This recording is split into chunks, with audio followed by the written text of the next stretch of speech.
today, one such master, a gem of Pyramid Spiritual Societies, has come here with us, Mr. Suresh Kalburgi.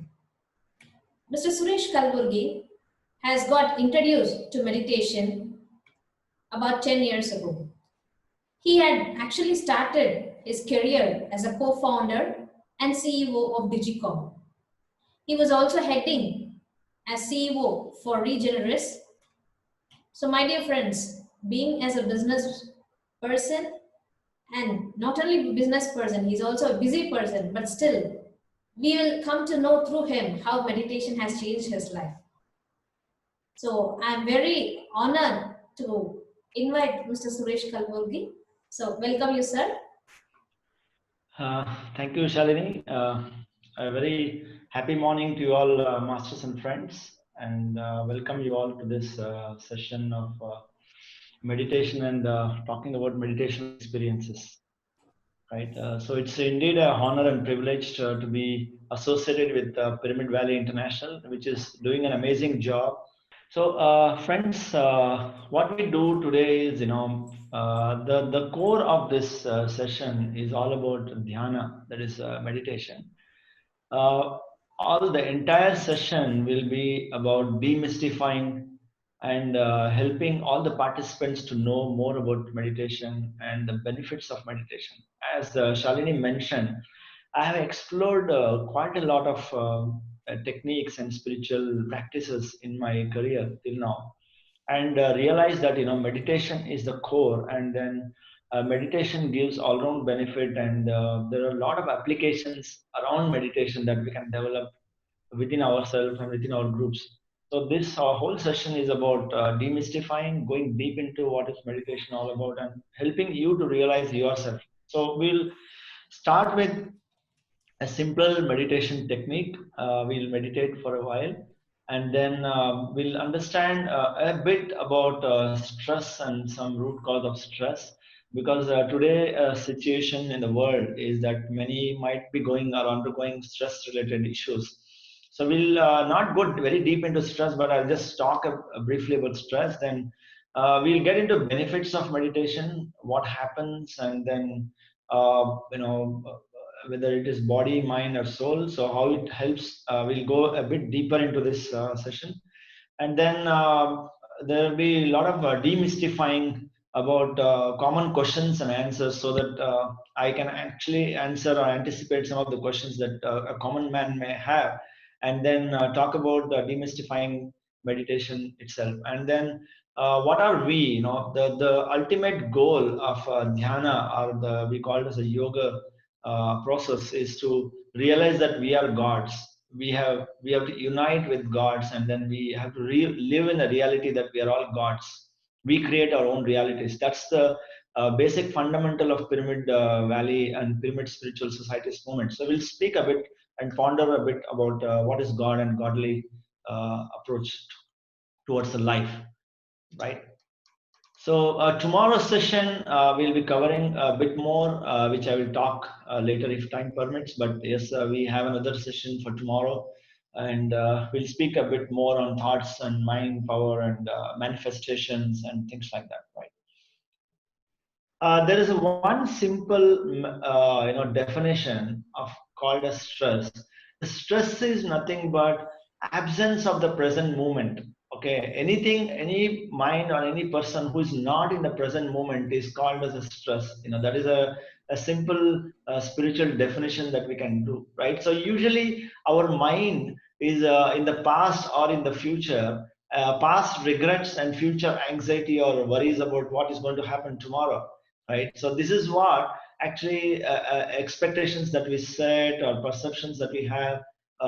These are the things that actually makes us mind to travel to the past or to the future. The very simple absence of the present tense or the present moment is called as a stressful moment.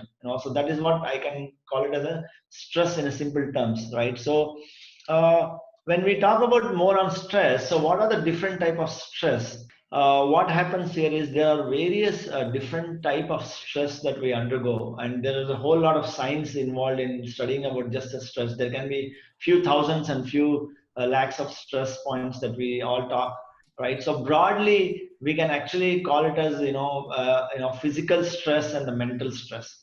So these are the two different categories that we can look at. It is mental stress. Again, it can lead to many other things, like it can be insomnia, it can be depression, or it can be getting angry or irate.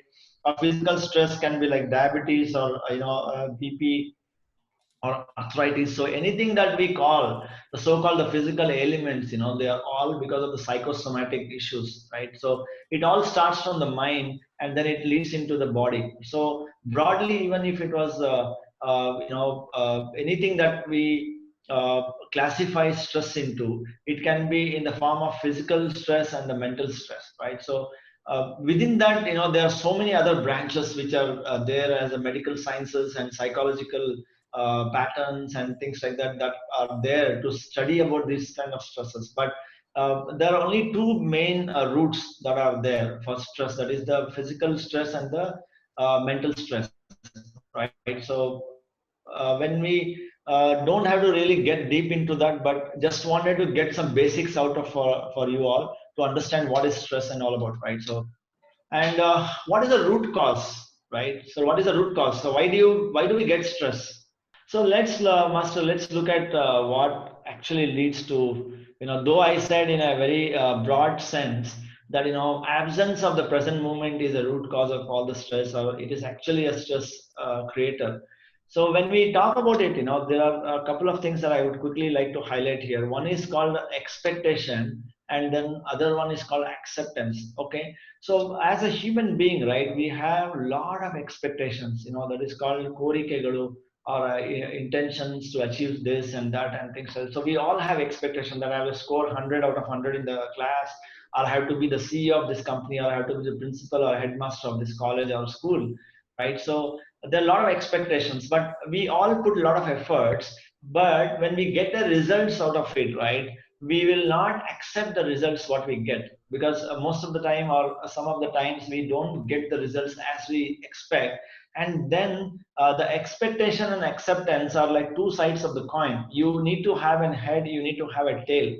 So this is very, very important concept to understand, that what Bhagavad Gita says is do your job and don't worry about the results or fruits. So this is a simple concept that I want to explain it to you, that should be expectation, but you should also have the capability to accept the results what you get. So if these two don't go like a parallel track of a train, the train will derail. Like a train has to go on two tracks, right? So it has to go in parallel, like both has to be balanced. There has to be expectation, there is also has to be acceptance of whatever we get. Accept it, and then you go ahead again, do the expectation, work for what you have to achieve.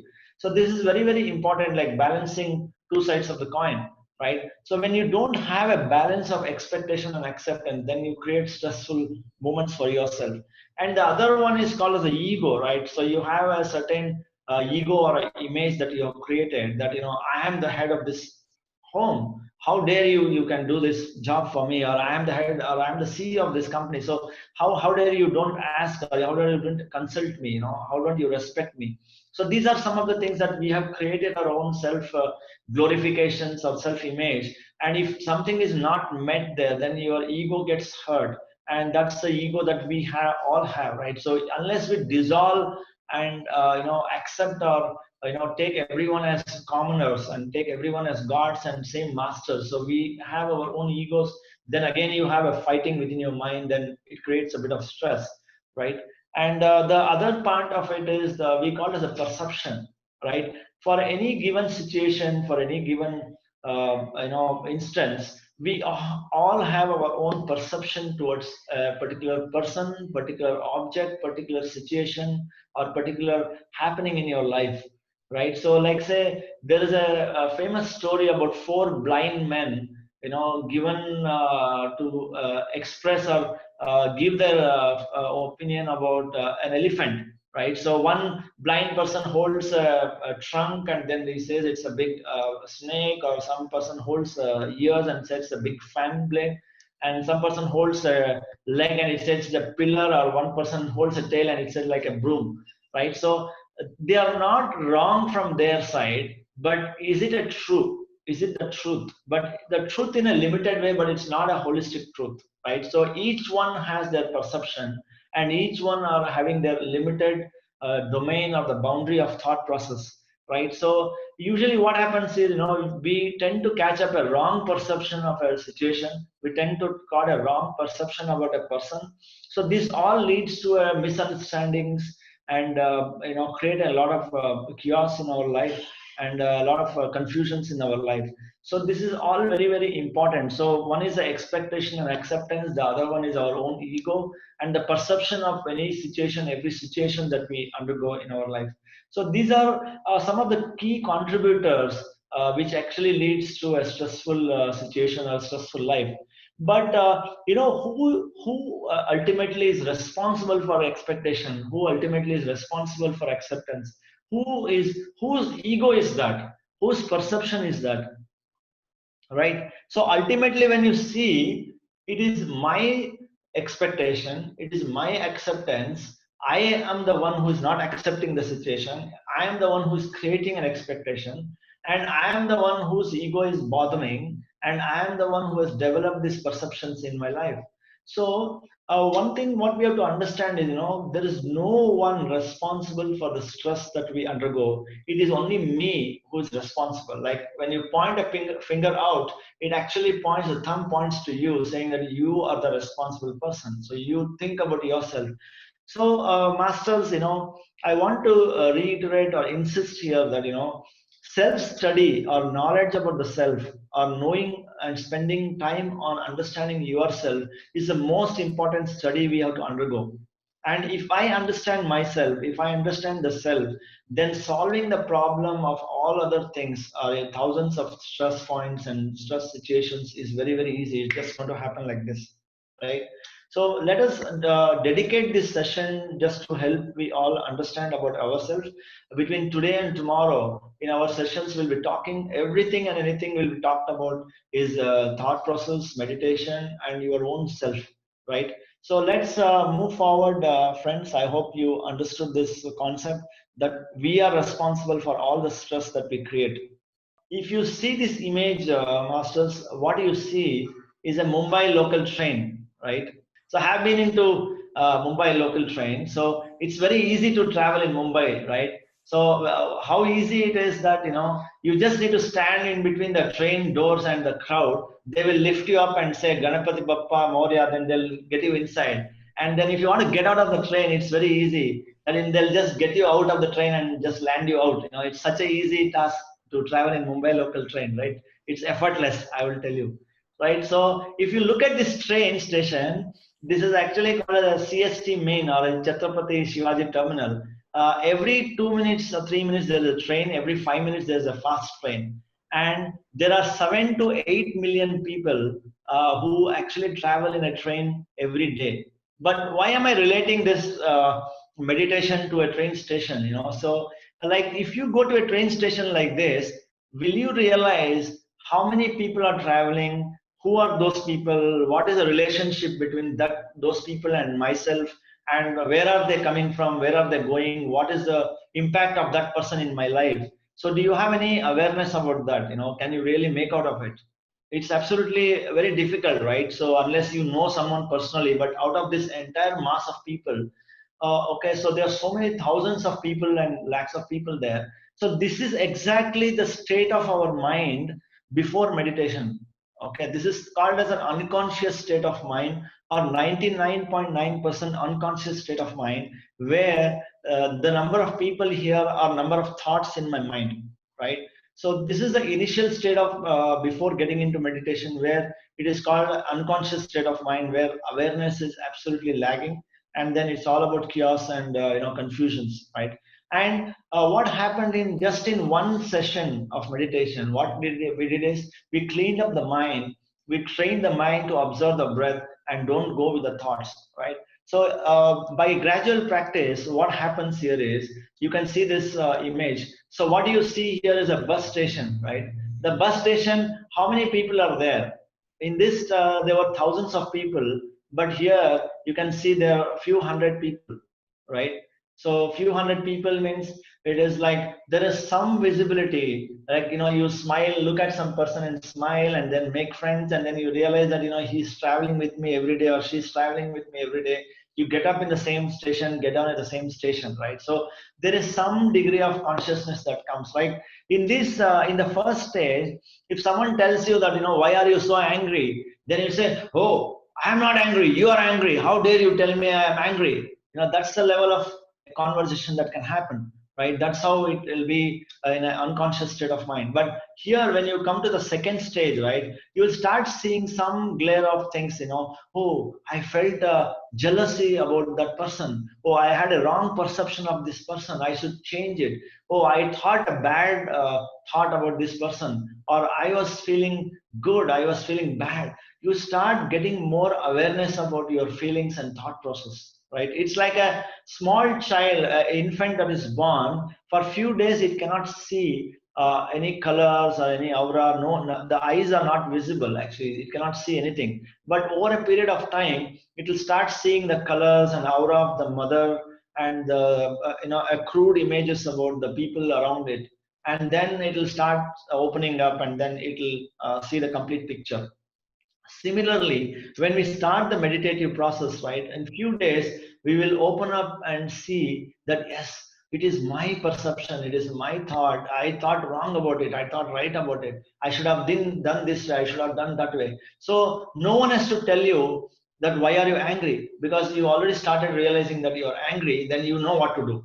Like a person, absent-minded professor, is wearing his overcoat and not wearing his trousers. Someone says, you're not wearing your trouser, then you don't have to tell him, go and wear the trouser. He knows himself. Just that we don't know what we are doing, just that we are not aware of what is there in my mind.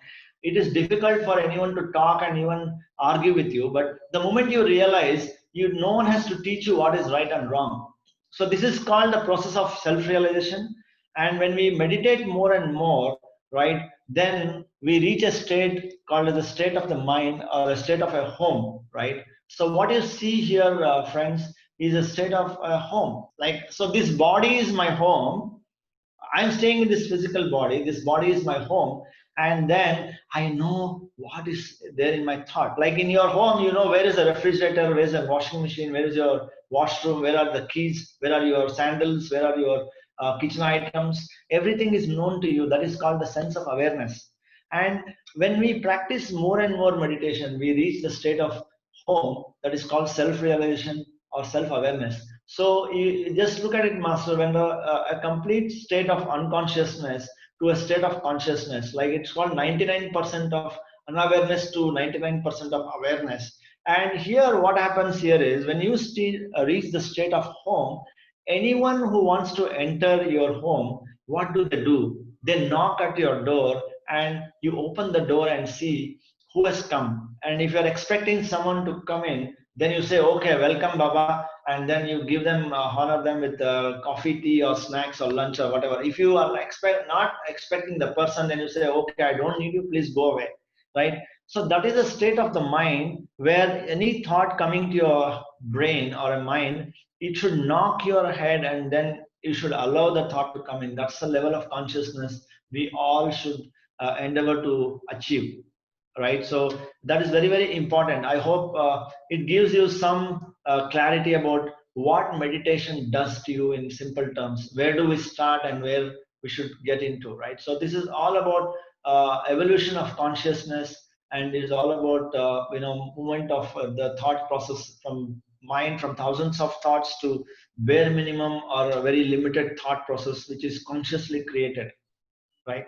So it is very, very important for us to understand this concept, right? So let's move on. So when we talk about, when we talk about this, some of the benefits of meditation, right? Usually we call it as complete health. Meditation gives a complete health, or an all-round benefit of health, right? As per the World Health Organization, it says just the absence of physical disease is not health, Okay, we need to achieve a fivefold health is a new definition that is been talked about in the world now. What are the five health? One is called as a physical health.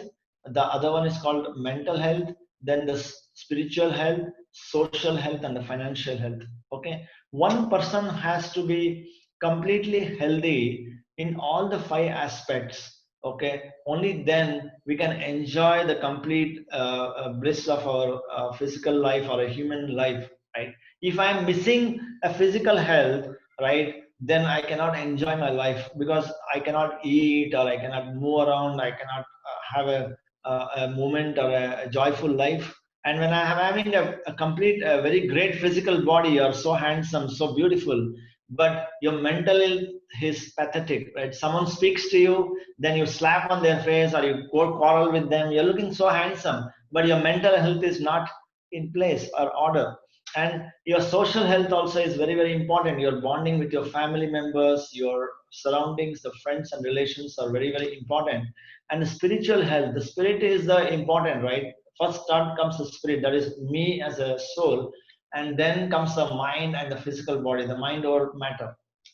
And financial health, I will tell you how we get this, right? So initially, when some masters in this group would have realized that, the moment we started sitting for meditation, they would have started sensing some energy flow. There can be some heaviness in the head, some pain in the neck, or some pain in the shoulders, or some tingling effect on the face, or maybe they are feeling very light or very heavy. So there is some energy we call it as a, this is called as the soul.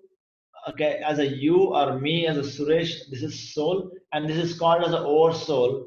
This is called Paramatma. So when we meditate, we connect each other, right? The soul and the Paramatma, the Atma and Paramatma, they connect together, and there's a direct download of energy that happens within us. So our spiritual experience and the energy levels expands, our aura expands, and then automatically the mind actually cleanses, and it automatically becomes calm and good. And then there is a whole lot of cosmic energy that enters your nadi, and then it heals your physical body. I will talk in a bit about more about the healing process, but I can tell you for sure that this is my own experience, that I have gone through this transformation from medicated or medicine oriented life to a non-medicine, no doctors life, both physically and mentally, as well as I'm enjoying a spiritual and financial health. Because when you are first fit spiritually, mentally, and physically, this is immediately achieved through meditation. And what happens is you will develop a very beautiful aura around you, and naturally, just like a small child attracting many people to speak and talk, you become like a child literally living in this moment, and people get attracted to you, and they would like to become your friends, they would like to talk to you, they would like to be with you, so you attract like a magnet. So naturally your social circle and the social friendship will be great. And then once you have a great physical, mental, and spiritual health, and then you get a social health, then is it difficult for us to achieve financial health? No, not at all. Because wherever you go, there are people available to help you. Wherever you go, you don't have a bad opinion or image about others. Because you don't have a bad opinion or image about others, then naturally they will come forward to you because they can sense wirelessly what you're thinking about them, right? That is very, very important for us to understand. So my friends, we achieve all of the five benefits through meditation. That means you buy one, get five free, and that buying one also is free. That is just your time has to be invested in meditation, so you get all the five healths free of cost, right? And the next one thing is that we do is we get to the nadi cleansing and the aura cleansing, right? So it is very, very important to understand. I will talk slightly more about chakras and nadis in a while, because I just want to cover briefly about what we are trying to do from this nadis and chakras, right? It is important for us to understand how meditation helps in awakening and balancing of all the chakras in our body, right? I'll give you a very a simple illustrative example on that, right? So we usually have thousands of nadis, and there are other millions of neurons within our body, and everything is nothing but a conductor of energy which conduces or carries the energies within our body. Like say you want to operate your hand, or you want to see left and right, or you want to blink your eyes, everything works through the nadis or the nerve systems that we have. That is called the etheric body, right, which carries the energy. And when we meditate, all the entire nadi systems gets a flood of energies within the nadis, and the neural system gets activated, or the etheric body gets energized completely, right? That is the first benefit that we get out of meditation, right?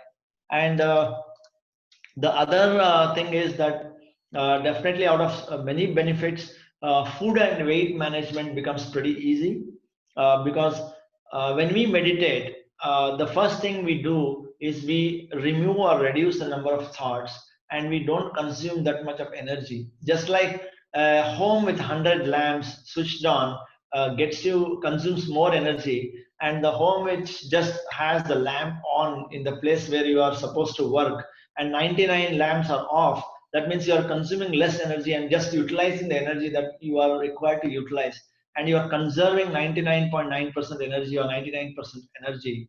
And naturally your calories, the intake or your requirement of food reduces quite a lot, right? This is my own approach. And also your emotional hunger, right? Usually why do we eat 3 meal a day? Why do we eat 4 times a day? Because of our emotional attachment, or because of our nostril nose and your fragrance of the food, and your tongue, right? So getting control on your tongue and your taste buds and your nose for fragrance, so that becomes pretty easy, and you can get a control as to how much to eat, what to eat, when to eat, right? So there is always a saying, right? 1 meal a day is a yogi, 2 meal a day is a bhogi, 3 meal a day is a rogi.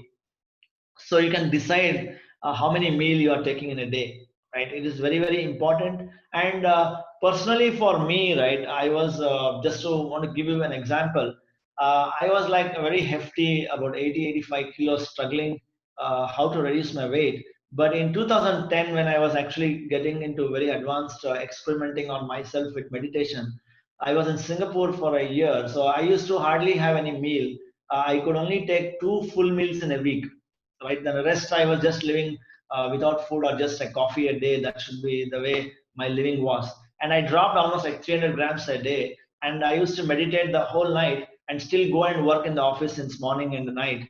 But there's absolutely no fatigue and no energy loss and no nutrition issues at all. So then I could realize that, yes, physical source of food, only the thermal source of food is not the only way. There is also a cosmic source of food, because ultimately all the food that we eat converts into energy. And when we get energy directly clarified, like we have solar energy today, we don't really wonder how is solar working, because we know I'm seeing it real in reality. Similarly, we all also connect, the soul connects to the universe through the cosmic energy, and we can also activate our chakras to live in that the cosmic food. So friends, I'm not telling that you get completely into cosmic way of living, but there is always a possibility for you to reduce at least 1 meal a day. Instead of 3 meals, you've been 2 meals. It is good enough, right? So you can go to a hybrid state. Today we have electric car and a fuel car, right? You also have a hybrid car where it runs between electricity and the fuel. So we don't have to depend on your thermal plant, that is your stomach. There is also a cosmic plant which is supplying free of cost energy, right? So I have tapped into these energies. Now I can switch from fasting to eating effortlessly, right? As we meditate and progress, you can get that sense of grip of how much to eat, what to eat, when to eat, right? It becomes effortlessly easy for you to manage your diet and your weight, right? And intuition and self-knowledge and awareness, right? So one of the best benefits that we get is that we get to know about ourselves, because when we meditate, right, when we close our eyes, we can actually observe the thoughts that we are getting, right? It's like mind before meditation is like a projector without a screen.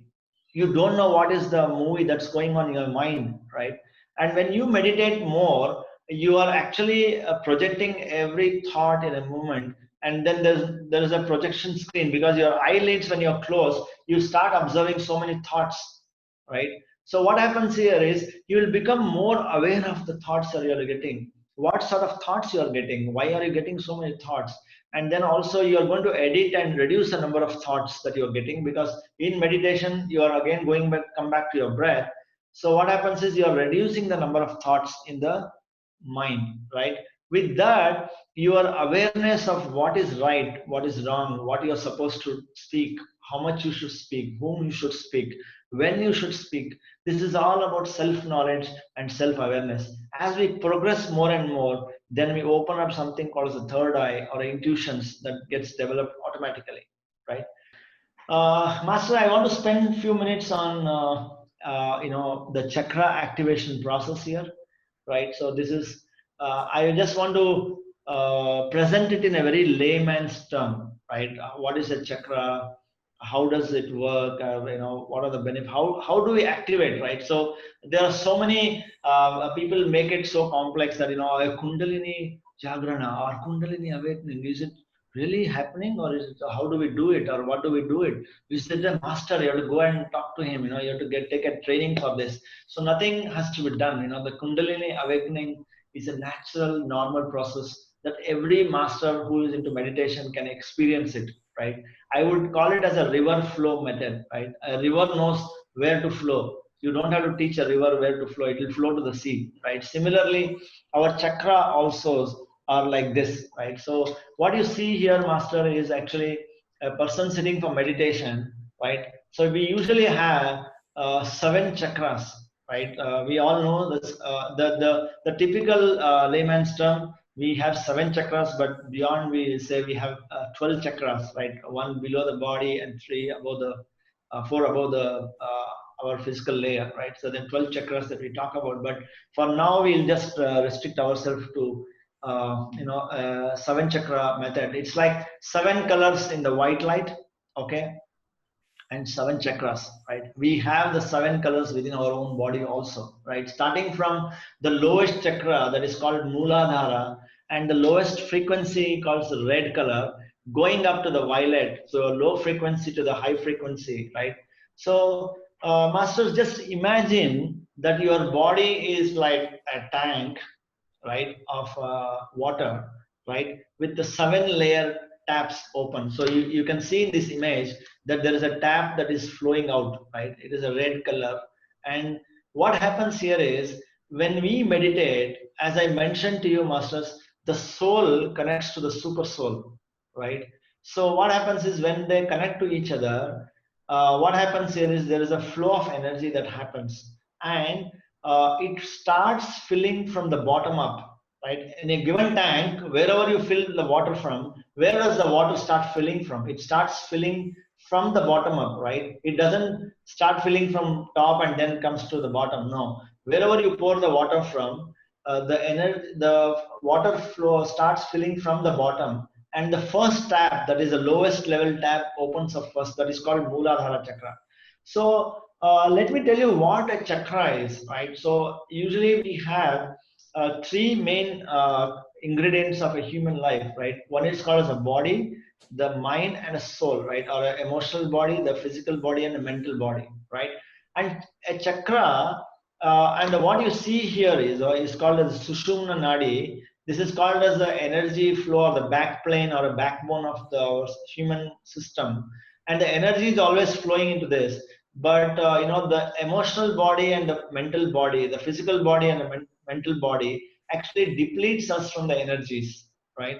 And there is an imbalance there. So chakra is nothing but a conjunction of mind, or the mental body or emotional body and the physical body, intersected with the spirit. That is an energy system that flows through our system. So every chakra has 3 parts to it. One is the mental layer, then the physical layer, and then there is a cosmic layer, right? The 3 portions are always there, but there is always some imbalance. Either the physical layer is more, or the mental layer, emotional layer is more. So there creates a lot of imbalance. In meditation, what happens here is, as we meditate, the first and the foremost chakra that gets activated is called Mooladhara chakra, right? So what happens here is, A Mooladhara chakra is a symbol of, again, as I told you, a physical and a mental layer. So Mooladhara chakra is called as a foundational layer. It is more related to your physical body and more related to your blood and blood system and things like that in simple terms. And emotional side of it, there is a your fear factor, or you're more aggressive to a particular situation. You get very aggressive, or you're very fearful or afraid of darkness or some situation, right? So either there is a hyperactivation, you become very aggressive, or you become underactivation where you become very fearful or afraid. You're afraid even to go out of your home, assuming that someone can kill you or hurt you, right? So that's how it can be. And when you have a physical layer problem in Mooladhara chakra, you can have an immunity problems, the blood related problems. It can be cancer or physical development or immunity issues or hemoglobin problems, anything related to your physical layer, physical body, that is related to your blood starts from there. So when we meditate, right, automatically the first chakra that will be opened and activated is your Mooladhara chakra. You can see once it starts overflowing, then anything related to your blood or physical problems or anything related to your emotional side of it, like fear or aggression or hope, overconfidence and things like that, these are all the emotional things that you can actually get relieved from, right? So this is the first chakra. Then comes your as we progress doing more meditation, as I told you, the like a river flow, the Mooladhara rises to the Swadhisthana chakra, then it goes up to the Sahasrara, right? So the seventh chakra, that's called a river flow.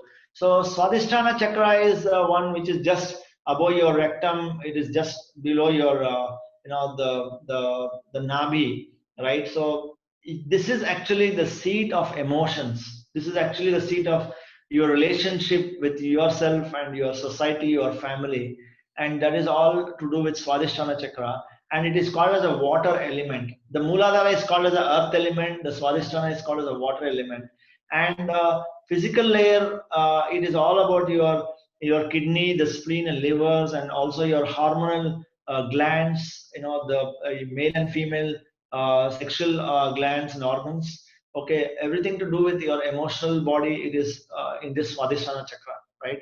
If we want to heal relationship with others, orange is the color, and then that gets activated automatically. Anything related to your male and female secretion glands, then your hormonal imbalances, your kidney, spleen, and liver, and all these purifications, which is related to fluid system in your body, will get healed by itself, and they start activating.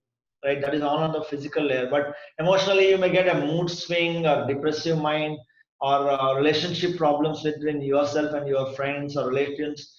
This gets healed because of Swadhisthana chakra activation, right? So any questions? Let me just have a look at it. So Yes, sir. I will read it out for you. yeah, just let me know. I'm just looking at a time check, so it makes sense. Yeah. So we have Mr. Ajay Sharma saying, "Sir, are these chakra in the physical body or in the astral body?" No, chakra is more I would say, more in an etheric sense, not in astral. Definitely, astral is not in the physical layer, right? So once you're astral, it's not part of the physical layer. It's more in the etheric. It's a virtual conjunction Yes, point, yes. I would say. Yeah. So So Ms. yeah. Sapna is asking, what is the cosmic energy and how do we know it exists? Yes, so that's a great question, and I will cover it if possible in next session. But in simple terms, cosmic energy is nothing but we call it as a Paramatma. Or everywhere there is a energy. God is everywhere. It's a godly force, I would say. I wouldn't really relate that with anything external or internal. It is everywhere and omnipresent, and it's there in every situation, in every atom to a living and non-living thing. There is a cosmic energy there, right? It's only that the allowance of the mind that depicts how much of energy we receive or how much you merge with the external and internal force, right? That's how we can say.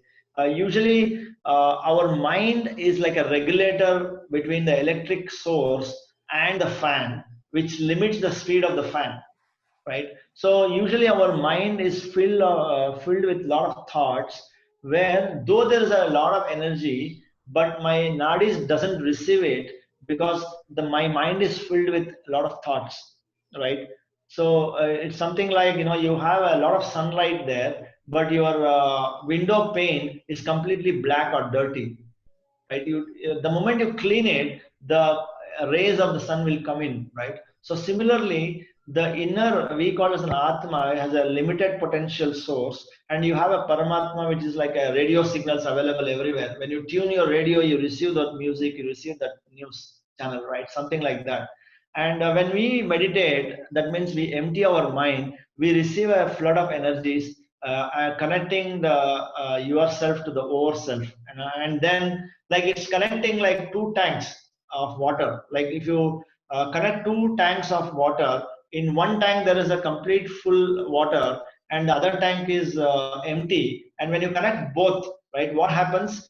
The energy or the potential of level of the water of one tank has to become the same as the other tank. Then only the exchange of energy will stop, right? So usually we are like a tank with a limited water, and then ourself is like a higher potential water, where when we open the mind, with empty the mind, you get a flood of energy till you become one with the Paramatma, or you become the same as the consciousness of the universe. In a simple layman's term, I think it makes sense to you, right? So coming back to the chakras, then comes the next station. Like in this case, if you see, masters, I've just put a tab here saying that, this is where the Mooladhara chakra overflows and you get healed. Then you go to the Swadhisthana chakra, it gets overflowed. Then you heal all about the Swadhisthana chakra's functions, mental and physical. And then comes the Manipura chakra, which is actually called as the seat of your ego. Anything that is your aham, right? The ego or the self, knowledge, self discipline, or self, anything to do with yourself, right? That actually is the Manipura chakra. And also the physical layer, it is related to your bones, your skin, your muscles, all these nerve systems. So everything is related to your Manipuraka chakra. So if you have any problems related to these layers, then Manipuraka chakra is a point for us to focus, that heals automatically, right?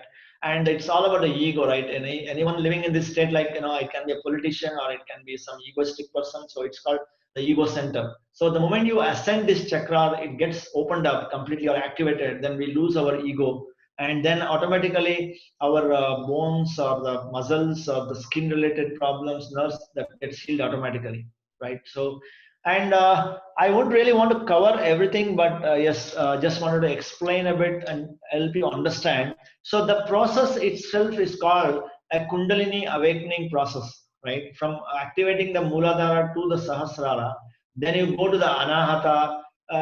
Nothing has to be done, just that we have to get into a regular practice of meditation, and then you can see that a lot of things will change and transpire by itself, right? So then comes the Anahata circle. The Anahata is all about, if we reach this state of Anahata or activate the state, then automatically all the inner fighting, inner fears or inner chatter, right? That is called Dvandva.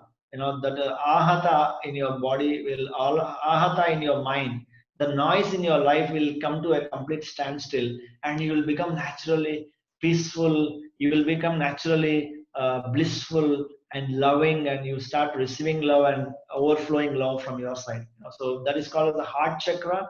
It is green, and it is again, nothing has to be done. Just you have to energize yourself every day by meditation. Then automatically the process of activation, Mooladhara, process of activating Swadhisthana, Manipuraka chakra, Anahata, and then you talk about Vishuddha chakra, that is your throat. That is throat is nothing but your communication layer. That is called the internet. Like it is a sky blue, because it is a boundary or a barrier between the space and yourself. That is you as a soul to the external source. That is your communication layer. It's called the internet or a sky, right? So when we activate this, you become a better communicator, you become a better orator, you can become a leadership or motivation speaker. Or the other side of the physical layer of it is all your thyroid, your goiter, and all these other things, like it can be your neck or spondylitis related problems, or mainly the thyroid side. Anyone who has a thyroid problem, your Vishuddha is the point, right? So you activate that, automatically it gets healing both physically and emotional body side of it, right? And then we have Agna Chakra, that is the seat of your inner consciousness. It's called as a knowledge center, right? It's called a Jnana Chakshu area. We all have physical eyes, but we also have a knowledge eye that is called Jnana Chakshu. Charma Chakshu is two. There is one Jnana Chakshu, the third eye, that gets activated. Then we know what is the purpose of my life, why am I here, who am I, why should I be here, what should I be doing in my life. So you get something like a activation of your GPS. Like you have a map, you switch on the map and says where is your current location. Only then you can feed an address where you want to go. Then the Google will take you to the address where you want to go. But when you don't know where you are, then you will not be able to reach where you want to be, right? So Agnya is a point. Every person has to activate a third eye. They should get a limited intuitions as to what is right, what is wrong, and everyone has it. But when we meditate, you get completely awakened pineal gland or intuitions from your side, right? So then we call it as a universal consciousness, the Sahasrara, where I told the Atma becomes one with the Paramatma. Then there is no differentiation between you and the external world. Everyone is one. This is called as universal consciousness, which we'll speak more in tomorrow's session, right? So masters, with this, I just want to give you some awareness. You can take up the studies of your own as to what is a chakra, what is the function of each chakra, and what is the color and what are the qualities of each chakra. And based on this, you can observe that every human who has taken a birth will be in one of these chakras leading this life, right? So a person like completely indulged in physical world, like eating, fighting, physical work. So you can understand that he is living more into a Muladhara chakra, right? He doesn't speak anything about the higher worlds, right? So when we meditate, right, every person can actually understand about all of these various chakras, and by itself, even if you don't read or study, you can start realizing the benefit of all the chakras just by everyday regular meditation. And every benefit and every problem that is related to chakras can be solved just by simple daily meditation. The Pyramid Spiritual Societies movement, led by our great Brahmarshi Pitamaha Patriji, he has simplified the entire meditation, and his one and the only intention or agenda is that the whole world, the human kingdom, should become a meditative kingdom. Everyone has to become a meditator. So some of the simple things that he has given is that anyone can meditate, anyone, anywhere you can meditate, anytime you can meditate. So ATM means anyone, and anytime meditation, right? There is no time. You can meditate before the taking shower, after shower, before having food, after having food, before sleep, or just when you wake up from the bed. You can meditate in the bus, you can meditate in the car, you can meditate in your marketplace, in your office, anywhere, anytime, anyone. As long as you are breathing, you can meditate. If you don't breathe, then it's holiday for you, right? So as long as you're breathing, you can meditate that every day, right? So it is very, very important to understand that anytime, anyone, anywhere, it is called a triple A of meditation, right? It's very, very important to understand. And the second point is that there's a golden formula called as that many minutes as your age. How much time should we meditate? That's a regular question, right? So I meditate 5 minutes or 2 minutes or 3 minutes. So there's one wonderful formula that our master Patriji has given, is that you have to meditate that many minutes as your age. Then I was sometime pondering, why that many minutes per age? It's very simple, right? When we are small child, or infants or children up to 5 years age, we call children as gods, because the children are always in the present moment. As we grow up, right, our mind starts traveling to the past or the future. We have our own belief system. We have limitations. We build our own limitations. I can only do this, I can only do that. But when you look at a child, literally you tell anything to do, they'll just jump into it, they'll do everything. And even if they're crying in one moment, the next moment they're laughing and playing and bubbling with energy, right? So they don't carry forward the past. and they're not worried about the future. They are in the present moment. But as we become an adult or a teen, our mind is conditioned. So to dissolve the mind, it's like a small sapling. You can just lift it with your fingers. When you become a big banyan tree like this, you need a lot of energy to uproot your belief system. So that is why, masters, I request everyone to commit to yourself that you will gift 1 minute of every birthday that you have celebrated, right? So if you have celebrated 30 birthdays, then you are well deserved to have 30 minutes of your valuable time, not anyone's time. So can we all commit that we will dedicate, gift ourselves my time to myself. If I cannot give my time to myself, then what is this life for? So it is such a wonderful formula. If you want to get a complete benefit of whatever I was speaking in the last slides, you have to meditate in one sitting at least that many minutes as your age. Okay, if you are 30 years old, 30 minutes. If you are 10 years old, for a student, 10 minutes is good enough. So anytime above 5 years or 8 years, the children can start meditating, right? And even if you're 100 years, then 100 minutes, that one go. You cannot say, I will sit 10 minutes now, 10 minutes in the afternoon, 10 minutes in the evening. No, that's not the way to have a meal. If you want to have a complete meal, you'll start from the soups and starters and end up to the desserts. So if you want to get a complete full meal of cosmic energy, you have to meditate that many minutes as your age, right, master? So very important. And sit comfortably and no struggling is very, very important. As I told, there is no asana to this. And the only thing that we look at is, crossing your fingers and putting it on your lap. It is just like a universal mudra or a posture, right? That's only, and closing your eyes. That's very, very important, because eyes gives up or takes 80% of the energy. 10% is lost or gained through your fingertips, and 10% from your legs. So cross your legs, cross your fingers, close your eyes. So whenever you receive energy, 100% of the energy circulates in your body, and you receive the physical layer, and the etheric body receives 100% benefit of the meditation energies, right? And the other point here is utilize the full moon energies, right? So utilizing the full moon energy is very, very important, because our bodies have 75 to 78% of water, right? Similar to the earth, right? What happens on earth is, earth also has 75-78% of water, even the body having the same amount of water. So there is no difference between the physical earth and our body. It's both our Muladhara, or the Annamaya Kosha, right?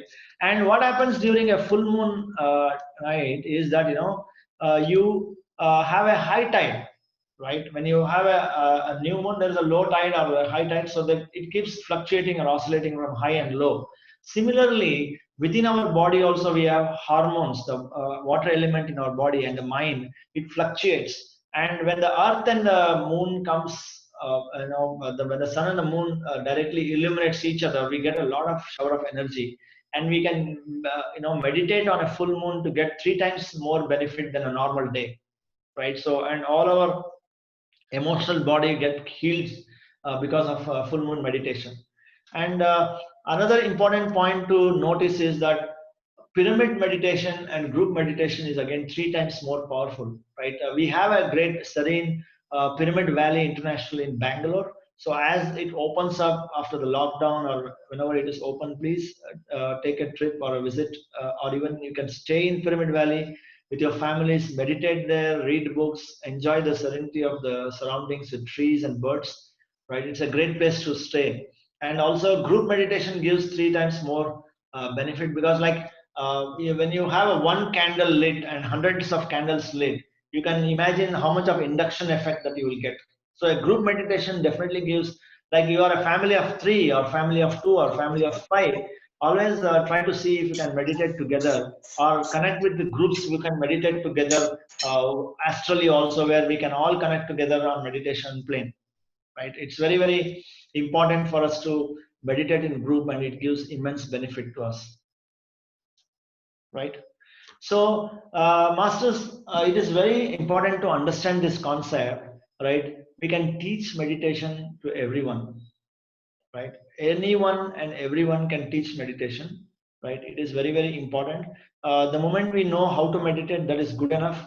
So it is very easy to teach meditation. There are only two things that we need to understand how to teach meditation. One is that I will make up my mind that I will teach meditation. That is the first important decision that we have to take.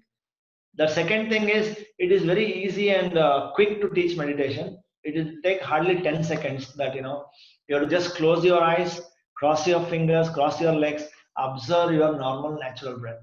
It is only 10 minutes technique, right? Wherever you are, you're traveling in a plane or a train or anywhere. So anywhere you go, you make up your mind that you're going to teach meditation. You can teach meditation. Then automatically people who are looking for meditation will come to you. Okay, it's like when the teacher is ready, the student appears, and when the student is ready, the teacher appears, right? Then it's purely a demand and supply. I'm ready to supply the meditation technique to others, then automatically people who need techniques of meditation will come to you, right? This is my own realization, because wherever I have traveled, right, I am an extensive traveler, or I love traveling within India and out of India. So wherever I go, I made sure that at least I've taught a couple of people how to meditate, whether it's in plane or going in the office or being with the friends or institutions or colleges, everywhere. It's easy to teach meditation. So it is. I would say the ratio is 100:1. Like group meditation is 3 times powerful. Pyramid meditation is 3 times powerful. Full moon meditation is 3 times powerful. But teaching a person will make it 100 times more powerful for you. Like you are opening up more channels. Like you are a light of candle, right? You before you die down, you can light up and ignite thousands and millions of people, right? Just imagine how much of energy that you are channeling through your source. It gives you immense inner knowledge. It gives you immense manifestation capability. Your thought power, mind power improves tremendously as we teach more souls how to meditate. We all talk about gods, right? What is a god? So anything and everything is God, right? Anything and everything is God. We call it as a Sarva Vyapita and Nirakara Nirguna. So God doesn't itself have any character or a quality or non-judgmental. It is infinitely small. There, right from a minutest atom to a very large being, everywhere and anything is God, right? So it is called as a universal consciousness or universal force or supreme consciousness or supreme force, right? That is the highest definition of the consciousness that we can talk about God. But our society or the philosophical world or ritual world or our spiritual masters to help a common man understand this, right? So what they did is they formed something like a three layer approach to the God force. So like say I see air, I don't see air, but I can breathe and experience it, right? So similarly it is invisible force, right? And it is everywhere. Anything that I speak, I talk, I listen, I eat, I sleep, everything is a godly thing, right? From a physical wall, atom has the godly particles or the energies there. But how do a common man usually interpret, right? Usually we call it as a three-state formula, like we call it as a Srishti Sthiti Laya, or we call it as a generator, operator, and destructor, right? God creates, God maintains, and God can change from one layer to another, or it is called Laya, a Srishti Sthiti. Like usually we call it as a three-layer formula where we create certain things and we maintain and then we destroy, right? It's a three-state affair in a physical world, right? That's where we say God gives and God takes it, or God can maintain and things like that, right? So usually what we have to realize that are we living like a god? Are we gods, right? See, in beat any belief system, right? Usually what are children's called as? We call children as what? When we are child or very small babies or children, what do we compare them as? We call them as gods, right? We call them as gods, right? Who are our immediate gods in our life? In every belief system, in every religion, be it whatever, they treat their father and mother as their first gods, isn't it? So we call children as gods, right? It is our day-to-day affairs that we speak, and then we compare our parents as immediate gods. Then who are born to the parents? right? That is we. So who are we?